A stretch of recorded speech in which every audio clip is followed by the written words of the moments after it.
सुनाओ ब्रैडकॉम ग्रुप। अब देखिए 24 तारीख की जो बात करी गई थी, 24 अक्टूबर को मीटिंग थी एंड मीटिंग का आउटकम आ चुका है। उम्मीद है आपने देख लिया होगा, लेकिन नहीं देखा है अगर तो आपके सामने अब आउटकम है एंड 8 रुपए 52 पैसे पर बंद हुआ है। देखिए डरिएगा मत कि यहाँ पर ना स्टॉक नीचे जा रहा है, ये आप ना भूल जाइए। अभी हाल फिलहाल में हमारे पास ऐसी कोई न्यूज नहीं है, इस बात को समझिएगा। जो न्यूज चाहिए होती है उस मूविंग एवरेज को क्रॉस करने के लिए, वो हमारे पास अभी न्यूज नहीं थी।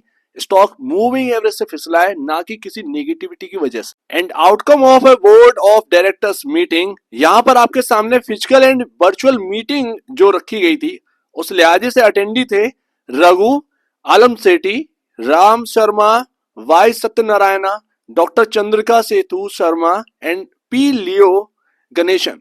ये हमारे सामने 5 जन थे जिन्होंने मीटिंग अटेंड करी है एंड इनकी तरफ से आउटकम आया है। एंड फर्स्ट टाइम ना एक प्रोफेशनल वाला जो आउटकम होता है ना, वो लग रहा है एकदम ब्रैडकॉम ग्रुप का।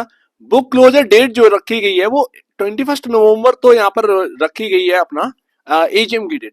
14 से 21 नवंबर के बीच यहाँ पर जो है आपका बुक क्लोजर हो जाएगी, जो कि वेबसाइट पर भी अपलोड कर दी जाएगी। थर्ड पॉइंट आपका विड्रॉल ऑफ फाइनल डिविडेंड। आप देखिए जब विड्रॉल हुआ था आपने बताया था कि ये विड्रॉल कर दिया, तो मैंने आपसे कही थी कि कंपनी के फाइनेंशियल जो है वो चरमरा गए। यकीनन अब ना ब्रैडकॉम ग्रुप की प्रॉब्लम ये नहीं है शेयर होल्डर्स की कि ये रियल है या नहीं है, नहीं रियलिटी है, रियलिटी है। अगर ये रियलिटी ना होती ना तो ये सब ना हो रहा होता। हालांकि इनके साथ खेला अच्छा खासा हो गया है, ये तो आप समझिए। कंपनी के साथ काम करने के लिए आगे कोई बढ़ नहीं रहा है, ये तो आप लिख के रख लीजिए। जब तक ये अपनी इमेज सही नहीं करेंगे तब तक ऐसा हाल रहेगा। एक बार टर्न अराउंड होना स्टार्ट हो गई ना, सब दौड़ के आ जाएंगे। ये भी एक बात है। जैसे ही यहाँ पर ना एक ना क्या होता है, लिस्टेड स्टॉक या लिस्टेड कंपनी जो होती है मार्केट के अंदर, उसकी वैल्यू जो है ना इस कंपनी की, वो शेयर प्राइस से आंकी जाती है। अगर आपकी जैसे कि कंपनी है, आपने लिस्ट करवा दिया, अगर शेयर गिरे है ना, आपकी वैल्यू घट जाएगी शेयर कंपनी की। लेकिन अगर आपका स्टॉक बहुत अच्छा परफॉर्म किया, आपकी वैल्यू बढ़ेगी धीरे धीरे कंपनी की। एंड घटना और बढ़ना जो है ना वो मैनेजमेंट के भी हाथ में होता है, ये भी एक बात है। तो वो चीज है। विड्रॉल यहाँ पर जो किया गया है, ये जो डिविडेंड है, वो यहाँ पर आपके सामने जो financial stability and future investment को देखते हुए ये विड्रॉल किया गया है कि अगर ये पैसा खर्च करेंगे तो जो फाइनेंशियल क्रंच आया है, क्योंकि मैनेजमेंट ना एक क्लियर है। अगर मैं यहाँ पर बैठा होता, ठीक है, एंड मेरे सामने ये सारी चीजें होती रहती तो अनस्टेबिलिटी दिखाई देती कि पता नहीं कितना पैसा खर्च हो जाएगा। लेकिन उसमें एक बात इतनी सी है कि बॉस जब तुम्हारे पास रिजर्व है तो उसमें ना डिविडेंड देने में प्रॉब्लम क्या है, खर्चे करना नहीं चाह रहे। चिंदी चोरी की बात यहाँ पर जो है आ जाती है कंपनी की तरफ से। जब इतना बड़ा रिजर्व है आपके पास, इतना प्रॉब्लम नहीं आ रही, 20-30 करोड़ का ही मामला है, इतने में डिविडेंड बांटो यार।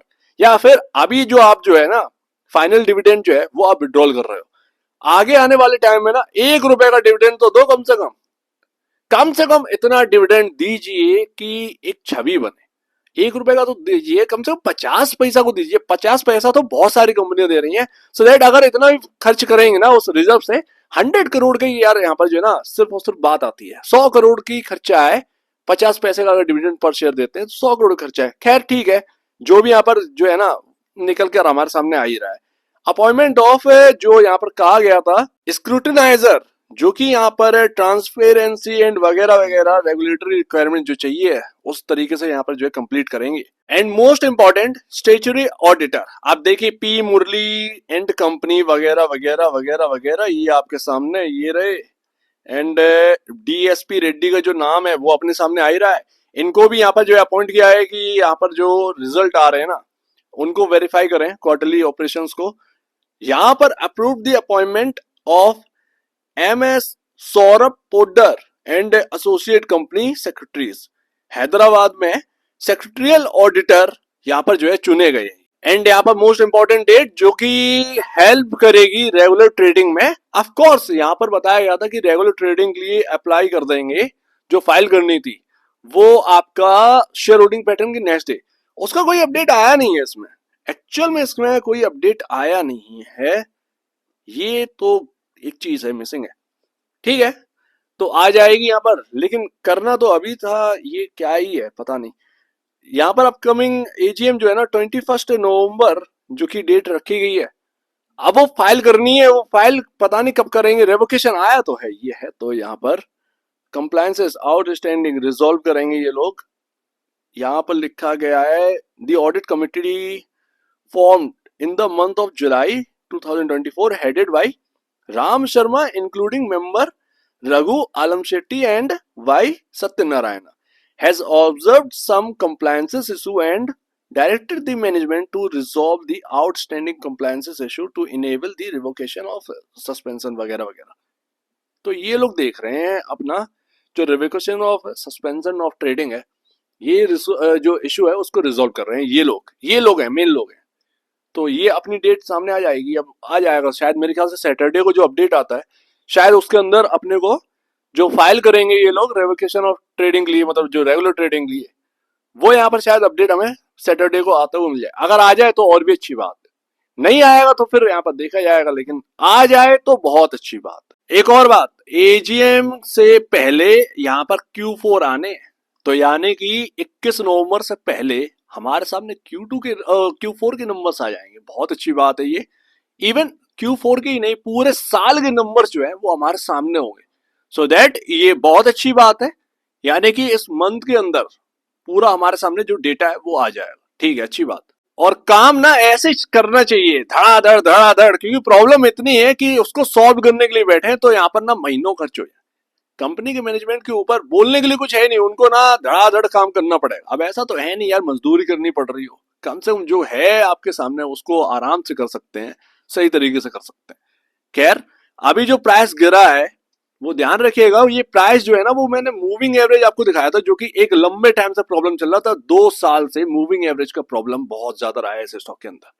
मूविंग एवरेज ने बहुत तंग किया है, हम उसको क्रॉस ही नहीं कर पाते। उसको क्रॉस करने के लिए चाहिए कोई बेहतरीन न्यूज, एंड ये मूविंग एवरेज आते हैं 10 रुपए से 16 रुपए के बीच में, 50 डेमा, 100 डेमा, 200 डेमा।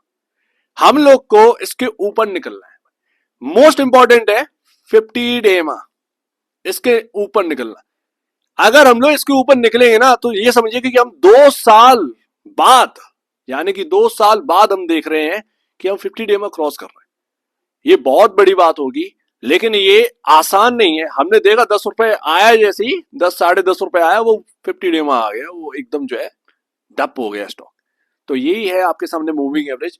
हम जो तंग है ना वो सबसे ज्यादा मूविंग एवरेज से तंग है स्टॉक के अंदर, खासकर कंपनी से नहीं। कंपनी का अलग है, लेकिन स्टॉक जो है ना वो मूविंग एवरेज को क्रॉस नहीं कर रहा, बस इतना ही है। मूविंग एवरेज के लिए पता नहीं कौन बैठा हुआ है आज की डेट में भी कि मूविंग एवरेज आते ही वो सेल करने लगता है कोई, आई डोंट नो। बट ये खैर ये तो नहीं कह सकते कि कोई फंड इसको रोक रहा है, ये तो नहीं कह सकते, बिल्कुल भी नहीं कह सकते कि कोई फंड वाला है या फिर कोई इंटरडे फंड्स हैं या डिलीवरी बेस्ड फंड्स हैं जो कि यहाँ पर रोक रहे हैं। ऐसा हम नहीं कह सकते, क्योंकि यहाँ पर ना ये एक तो मंडे टू मंडे आ रहा है तो इसमें कोई हाथ देगा नहीं, लेकिन ना वो मूविंग एवरेज से ही स्टॉक टूट रहा है। ये एक बहुत बड़ी प्रॉब्लम है। इसको क्रॉस करने के लिए न्यूज चाहिए ही चाहिए, कोई अच्छी न्यूज चाहिए जिसके अंदर बाइंग आए स्टॉक के अंदर धड़ाधड़, और उसमें ना मूविंग एवरेज टूटते चले जाएं। जब तक ये नहीं होगा तब तक आप ये समझ लीजिए ब्रैडकॉम ग्रुप का भला नहीं होना, भला होना ही नहीं है। जब तक ये मूविंग एवरेज क्रॉस नहीं होगी तब तक भला नहीं होगा। जिस दिन मूविंग एवरेज क्रॉस हो गए ना बॉस, उस वक्त आप कहिएगा कि ये अब जो है चल पड़ा। उससे पहले चल पड़ा ये तो कहने ही नहीं है, कहने ही नहीं है, ठीक है ना। मतलब वो नहीं कहते कि आयरन मैन में अब तो तिजोरी की साइड डबल कर लो, वही हाल होगा मूविंग एवरेज की क्रॉस होने के बाद। लेकिन अब वो मूविंग एवरेज कब क्रॉस होंगे भाई किसी को नहीं पता, कौन सी न्यूज वो कराएगी ये अंदाजा लगाना बड़ा मुश्किल है। सो उम्मीद है काफी कुछ आपको समझ में आया होगा।